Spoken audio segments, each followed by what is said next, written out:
बहुत ही बढ़िया और प्यारा शिव चर्चा भजन लेके आयल बड़ी। रउआ लोगन के अच्छा लगी वीडियो के लाइक कर दे हम, चैनल को सब्सक्राइब कर दे हम और शेयर कर दे हम। तो चलिए भजन सुनावले। बहुत सुंदर और प्यारा भजन। अगल बगल में चर्चा होला अच्छा लागेला, अगल बगल में चर्चा होला अच्छा लागेला।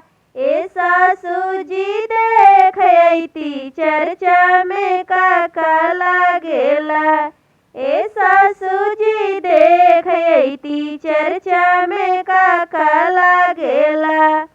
जलवा लागेला ए जी फूलवा लागेला, जलवा लागेला ए जी फूलवा लागेला। ए बाहू देख अइली चर्चा में कुछ न लागेला, ए बाहू देख अइली चर्चा में कुछ न लागेला।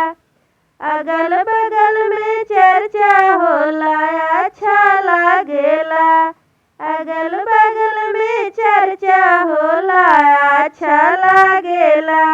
ए गोतनी देख अइती चर्चा में का लागेला, ए गोतनी देख अइती चर्चा में का लागेला।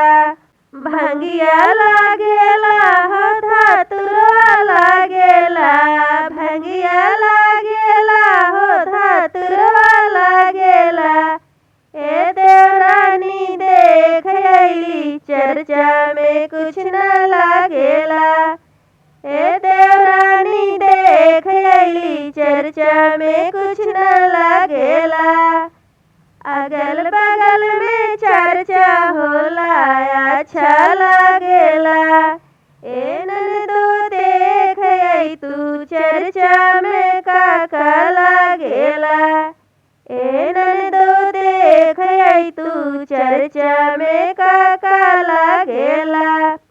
मिश्री लागेला बादाम लागेला, मिश्री लागेला बादाम लागेला। ए भाभी देख अइली चर्चा में कुछ न लागेला, ए भाभी देख अइली चर्चा में कुछ न लागेला। अगल बगल में चर्चा होला बड़ा अच्छा लागेला। ए स्वामी जी देख अइती चर्चा में का होखेला, ए स्वामी जी देख अइती चर्चा में का होखेला। चर्चा होखेला तभे दया मांगेला, चर्चा होखेला तभे दया मांगेला। ए धनिया देख अइली सब लोग नमन करेला, ए धनिया देख अइली सब लोग नमन करेला। अगल बगल में चर्चा होला बड़ा अच्छा लागेला, अगल बगल में चर्चा होला बड़ा अच्छा लागेला। हर हर महादेव।